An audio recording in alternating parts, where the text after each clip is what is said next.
వరుస లొంగుబాట్లు ఎన్కౌంటర్లతో కీలక నేతల్ని కోల్పోతున్నటువంటి మావోయిస్టు పార్టీకి మరో ఎదురుదెబ్బ తగిలింది.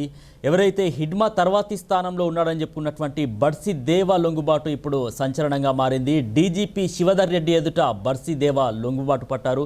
ఇక ఆయన లొంగిపోవడం ఇప్పుడు హాట్ టాపిక్గా మారినటువంటి పరిస్థితి. మావోయిస్టు పార్టీకి కూడా కోలుకోలేనటువంటి దెబ్బగా చెప్పుకుంటున్నారు. ఇప్పటికే పలువురు మావోయిస్టు అగ్రనేతలు పోలీసుల ఎదుట లొంగిపోయినటువంటి విషయం మనందరికీ తెలిసిందే. మరోవైపు హిడ్మా వంటి ముఖ్య నేతలు పలువురు ఎన్కౌంటర్లో కూడా మరణించిన సంగతి తెలిసిందే. వరుస లొంగుబాట్లు కావచ్చు, మావోయిస్టుల మీద ప్రభుత్వంపై చేయి సాధించడం కావచ్చు, ఆపరేషన్ కగార్తో మావోయిస్టుల మీద ఉక్కుపాదం మోపడం వంటి కారణాలతో పార్టీ బలహీనపడుతుంది. మరోవైపు పలువురు అగ్రనేతలు వయోభారంతో ఆరోగ్య సమస్యల్ని సైతం ఎదుర్కొంటున్నారు ప్రస్తుతం అడవిలో.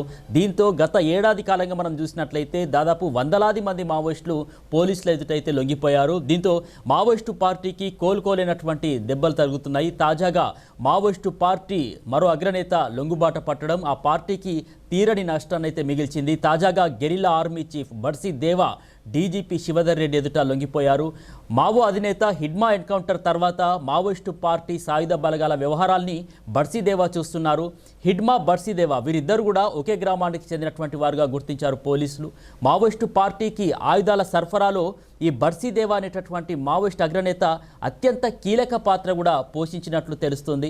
బర్సి దేవాపై ఇప్పటికే ప్రభుత్వం మొత్తం దాదాపు 50 లక్షల రూపాయల రివార్డు కూడా ఇప్పటికే ప్రకటించింది. ఈ మేరకు బర్సి దేవా తన టీం సభ్యులతో కలిసి లొంగిపోయారు. ఆయుధాలను కూడా పోలీసులకు అప్పగించారు.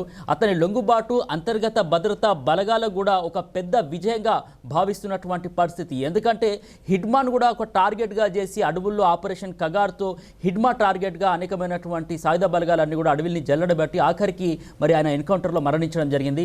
ఆ తర్వాత బర్సి దేవా ఆయన ప్లేస్ని భర్తీ చేశాడనే ఊహాగానాలు కావచ్చు, చర్చలు జోరందుకున్నటువంటి వేళ ఇప్పుడు బర్సి దేవా కూడా పోలీసుల ఎదుట లొంగిపోవడం కూడా ఇప్పుడు మావోయిస్టు పార్టీకి తీరనినటువంటి నష్టాన్ని మిగులుస్తుందని చెప్పేసి కొందరైతే చెప్తున్నటువంటి మాట. ఇక అతని లొంగుబాటు అంతర్గత భద్రతా బలగాలు కూడా ఒక పెద్ద విజయంగా భావిస్తున్నారు.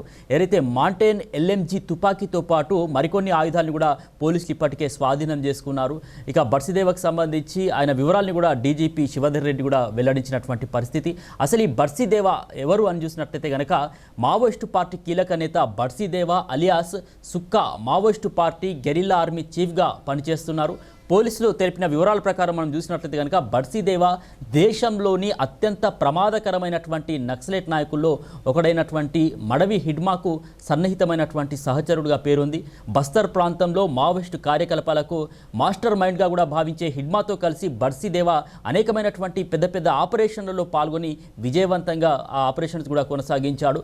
వయసులో హిడ్మా కంటే వారం రోజులు చిన్న ఈ యొక్క బర్సి దేవాది కూడా ఛత్తీస్గఢ్ రాష్ట్రం సుక్మా జిల్లాలోని హిడ్మా స్వస్థలమైనటువంటి పువ్వర్తి గ్రామమే. ఇంచుమించు ఇద్దరు ఒకేసారి మావోయిస్టు పార్టీలో అయితే చేరినట్లు సమాచారం. పార్టీ బెటాలియన్ కార్యకలాపాల్లో కీలకంగా కూడా వ్యవహరించాడు బర్సిదేవా. పిఎల్జీఐకు కోలుకోలేనటువంటి దెబ్బ కాగా బర్సిదేవా లొంగుబాటుతో మావోయిస్టు పార్టీ సెంట్రల్ మిలిటరీ కమిషన్కు వెన్నెముకగా నిలిచినటువంటి పీపుల్స్ లిబరేషన్ గెరిల్లా ఆర్మీ కార్యకలాపాలు దాదాపు ముగిసినట్లేనని కూడా పోలీసులు అయితే ఇప్పటికే భావిస్తున్నారు. హిడ్మా మృతితోనే పిఎల్జీఐ కార్యక్రమాలకు కోలుకోలేనటువంటి దెబ్బ తగలడంతో దేవా ఇప్పుడు లొంగుబాటు పట్టడంతో పిఎల్జీఐ కార్యకలాపాలిక ముగిసినట్లే అని కూడా మరి పోలీసులు అయితే అభిప్రాయపడుతున్నారు. మావోయిస్టు పార్టీ ఆపరేషన్లకు పిఎల్జీ అనే ఒక కీలకంగా చెప్తుంటారు. 1999 డిసెంబర్ 2న కరీంనగర్ జిల్లా కొయ్యూరు ఎన్కౌంటర్లో అప్పటి పీపుల్స్ వార్ పార్టీ అగ్రనేతలు ఎవరైతే నల్ల ఆదిరెడ్డి అలియాస్ శ్యామ్, ఎర్రంరెడ్డి సంతోష్ రెడ్డి అలియాస్ మహేష్, శీలం నరేష్ అప్పుడే ఎన్కౌంటర్లో వారు మృతి చెందారు. కాగా వారి ప్రథమ వర్ధంతి సందర్భంగా పిఎల్జీఏను స్థాపించిన విషయం తెలిసిందే. ఇండియా ఏదైతే ఎంసీసీఐతో కలిసి సిపిఐ మావోయిస్టు పార్టీగా అవతరించింది. ఆ తర్వాత పిఎల్జీగా రూపాంతరం చెందింది. అప్పట్లో 8 బెటాలియన్లు 13 ప్లటూన్లతో సుమారు 12 నుంచి 10,000 దాకా మంది సైన్యంతో ఉన్న పిఎల్జీఏ మావోయిస్టు పార్టీ అనేకమైనటువంటి ఆపరేషన్లు కూడా నిర్వహించింది. అయితే వరుస ఎన్కౌంటర్ల నేపథ్యంలో పలువురు అగ్రనేతలను కోల్పోయిన మావోయిస్టు పార్టీ బెటాలియన్లు సైతం అస్తిత్వం కోల్పోతూ వస్తున్నటువంటి పరిస్థితి. చివరగా హిడ్మా నేతృత్వంలోని మొదటి బెటాలియన్ మాత్రమే ఇప్పటి వరకు మిలిటరీ ఆపరేషన్లను నేతృత్వం వహించింది. 2 ఏళ్ల క్రితం బెటాలియన్ కమాండర్గా ఉన్నటువంటి Hidma Dandakaranya special zonal committee కార్యదర్శిగా కూడా బాధ్యతలు స్వీకరించిన తర్వాత దానికి దేవా నేతృత్వం వహిస్తుండడంతో ఇప్పుడు దేవా కూడా పోలీసుల ఎదుట లొంగిపోవడం ఆ పార్టీకి తీరని నష్టాన్ని అయితే మిగిల్చినట్లు నిపుణులు అయితే అభిప్రాయపడుతున్నారు.